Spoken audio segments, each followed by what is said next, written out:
Hello there, lovely people. It's Alex from Nintendo Life here, and today we're going to be looking at the very best, the creme de la creme of the games coming to the Nintendo Switch in the month of December, the good month. As always, this isn't every game that's going to be coming to the Switch in December. This is just the best of the ones that have been announced yet, but loads get announced in the middle of December and some, you know, like the day they release. So we can't include them because we don't know they're going to happen. But anyway, that's more than enough waffling. Let's dive right into things. Starting things off on the 4th of December, we have got Monster Boy and the Cursed Kingdom, or Cursed Kingdom, as somebody will probably try and correct me in the comments. If you remember Wonder Boy and the Dragon's Trap, this is a very similar idea to that, but instead of just, you know, remaking an old game as beautiful and as wonderful as the game is, instead this is sort of evolving upon it and trying to be a new kind of thing. The same sort of principle, but instead sort of, you know, sort of evolving beyond it. Almost like a sort of a spiritual successor. Was there ever a Monster Boy? I can't remember. No. I really love Wonder Boy, The Dragon's Trap. It's one of the most beautiful games on the Switch, and it's one of the most fun as well, and it's weird to consider that, you know, you can change art style just, you know, immediately, and it's the same game underneath. You know, it's in a really old game underneath, but you wouldn't believe it unless somebody told you, unless you were maybe slightly astute. More than usual? I don't know. What I'm saying is, it's aged well, and I'm really looking forward to this one. It's gonna be a good! Also on the 4th of December, we've got another very retro-styled game. We've got Toki, or Toki, I don't know. I'm not really sure how the developers or the publishers or whoever, you know, describe the game genre-wise, but to me, it almost looks like a sort of a ground-level shoot-em-up, or shmup, if you like. Which sounds like a bizarre idea, but it looks like it works really well. I suppose in many ways you could argue it's similar to Metroid or, you know, Castlevania. I don't know whether it's actually really a Metroidvania in essence, because it's not really about exploration, or it doesn't appear to be at least, but it does look like a good, fun, retro-style thing with a really strong art style, but they've been very clever in how they've implemented it, so that there are no sort of, there's no delays in the frames appearing, you know, it's just, it will immediately snap from one to the other, which visually isn't as appealing, but from a gameplay point of view, is really important for, you know, games like this that require pinpoint precision and really sort of keen frame-perfect timing at times. You need that sort of, you don't want any delay in anything that you do, so that's a good. Still on the 4th of December, we have got Gear Club Unlimited 2. There really aren't that many racing games on the Switch. I mean, obviously there's Mario Kart, but you know, in terms of like actual realistic games, realistic racing games anyway, there really aren't that many, and Gear Club is one of the few, so it's to be lauded for that alone. I liked the original Gear Club, but I did feel that there were some things that they could have improved upon, and hopefully they're going to solve those things in the sequel that I just done and mentioned. Next up on the 6th of December, we have got Battle Princess Madeline. And if you came up to me in the street and screamed at me, Alex, this has got slight references to ghosts and goblins, I'd say, well done, you're a vaguely observant person. I mean, if you've seen Ghosts and Goblins before, I mean, this is clearly taking a lot of inspiration from that game, which is no bad thing. Ghosts and Goblins is a great game, but right down to the running animation, like the ludicrously over-the-top, like, wah, wah, wah, and just, you know, sort of throwing stuff. It looks really good. It, again, is a very sort of retro style. There's a lot of retro style games this month, with exceptions, because of the obvious. It's quite nice in a way, because I really do like retro games a lot, and I think that there are still a lot of things that are very retro that still apply today, and have sort of been lost in some of the more modern games, certainly the more AAA games, because they're seen as old, and, you know, apparently people don't like that. But anyway, back to the game. Yes, it looks really solid. It's got a lovely art style, and the animations that I've seen look really beautiful. Like, they've got these pre-rendered cutscenes that are proper sort of, it's like a mismatch of anime and Saturday morning cartoons with more frames than either of those. So the animation's a lot smoother, and it looks bloody marvellous. Then on the 7th of December, we have got Katamari Damacy Reroll. Now, I have never played a Katamari game in my life, but I've always wanted to. It's just another one of those games. There's this huge list of games that I've never played but always wanted to, and Katamari is right up there. But it's always been on Sony systems, and I've never really owned a Sony system proper. I mean, I do now, but Katamari. Also, I don't have enough time to play the Switch games I want, let alone any other platforms. So I'm really pleased it's coming to the Switch. It's a great, excuse for me to buy it and just play the hell out of it and relive the craziness. And, it's been improved, more graphics. Also on the 7th of December, we've got Sega Genesis Classics, or as I hope it's being called in Europe, Sega Master System Sega Mega Drive Classics. Now, I haven't played this game yet, but my colleague has, and he assures me that it is absolutely ruddy wonderful, and, he would say that. He loves Sega. These sort of compilations aren't that uncommon these days, but it's always a really nice way to relive some of the old classics, and the fact that you got the portability with the Switch, and also plug it into the TV, the whole point of the Switch, means that this is going to be a really solid way to play these old games. Admittedly, there are myriad other ways to do them, but even so, I think it's a fun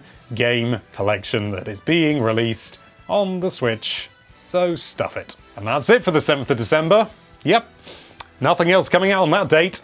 Nope, 7th of December, just 2 games. That's your Super Smash Bros. Ultimate! Oh my great goggly goodness, Super Smash Bros. Ultimate is of course coming out on the 7th of December, and I'm so excited. It's a little bit arousing. I've already played the game a really good amount of time, at least for a game that isn't out yet, and I've absolutely fallen in love with it already. I haven't got it yet, but I'm really hoping I get it soon. I could sit here and talk for an hour about the game. I'm not going to because, other things to do, of course, and, got to edit this video, and otherwise it would be very heavily leaning more towards the Smash Bros. Stuff, but it is coming. It is gonna be the best Smash Bros. Ever, I'd wager.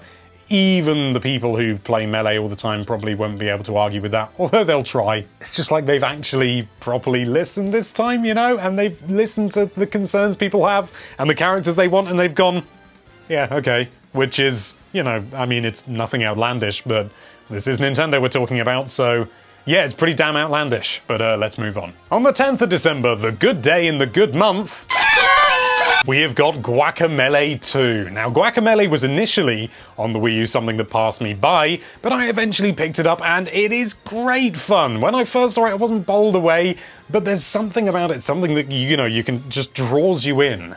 And, sequel's good, as long as they're good. And presumably Guacamelee 2 is going to be good if it's made by the same people who made Guacamelee.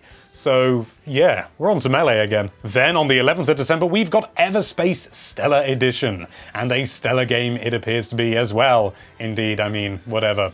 This is quite clearly a space shooter, a sort of a space flying, floaty, exploration-y type shooty game. And I love those kind of games. I really enjoyed StarLink. I love Star Fox, all that kind of thing. I even played Galaxy on Fire on the iPad back when that was a thing that you could do. I don't know whether you can anymore, and I had this weird little sort of springy thumbstick that worked with an iPad screen, and it wasn't very good, but the game was. I liked it a lot. And this one, it looks like a good one. I don't know what else to say. It looks like a good space shooter game, and they are in weirdly short supply. I say weirdly. It is kind of a niche thing, I suppose. On the 13th of December, we have got Gris.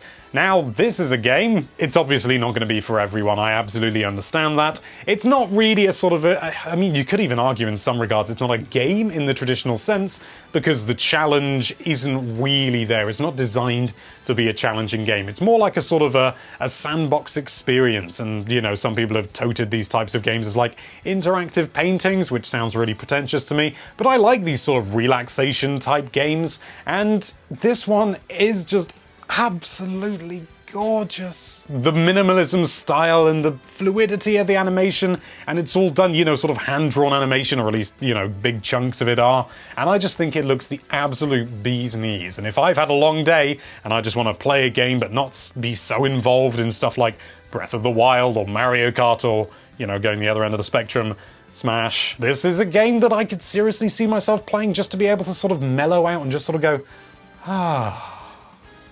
Also on the 13th of December, we've got Roller Coaster Tycoon Adventures. Now, this one is a bit of an odd one to put in the list for reasons I'm about to explain. This is a game that I am cautiously optimistic about. I'm not sure whether I should be, though, because I mean, historically, Atari have done a load of Roller Coaster Tycoon games, and none of them have been brilliant. I think the first one they did without Chris Sawyer, or at least to a large degree, was Roller Coaster Tycoon 3, and I know that one received pretty good reviews, but I personally really didn't care for it. I was a big fan of the first and the second games. Like, honestly, that's part of my childhood right there, a big chunk of it. I absolutely adore the Roller Coaster Tycoon games, and the ability to play it on the Switch, I'm just a little bit concerned it's going to be a little bit rubbish. But I put it on this list to say, maybe it'll be good? Maybe? I don't know, I just sort of feel like I haven't actually spoken about Roller Coaster Tycoon on the channel, and this seemed like an excuse to do it. So I hijacked this video. And finally, if you're in Europe on the 21st of December, we have got Fitness Boxing. But if you are from North America, I'm afraid you're going to be waiting until the 4th of January. We were, deciding whether we should do it this month or next month, and then we thought, we'll do it this month. Initially, this game might look like it's got sort of little of note, but it's actually being published by Nintendo, and, they generally don't do crap. It's a sort of fitness rhythm boxing game type thing, so it's similar to, what's that VR game with the light swords that goes, like, boo, boo, boo, boo, boo, boo. It's a bit like that, only probably a little bit less technologically advanced. In fact, considerably less technologically advanced. But it's the same idea. Actually, now that I think about it, it's probably going to be very similar to the rhythm games in Super Mario Party. They were great! I love them doing things like pew, pew, pew, and stuff like that. Getting the rhythm down, to a T, and the Joy-Con are really good for that sort of thing. So this looks like it could be a good. And boxing, wha-pow, punching things. That's always a good time, isn't it? And there you have it. That is just a selection, just a mere taster of the finest games coming to the Nintendo Switch in the month of December. And they're all going to be playing catch-up for me against Smash Bros, which means they don't have a fighting chance. But what games are you most looking forward to? Have we missed something off this list that is absolutely going to be the best game ever and better than Smash Bros? Obviously not, but let us know anyway down there in the comments. Thank you so much for watching. If you like this video, then why don't you ignore that subscribe button and just play Smash for the entire rest of your life ever? And be sure to check out NintendoLife.com for all sorts of lovely Nintendo-related content. Thank you again for watching. Bye-bye.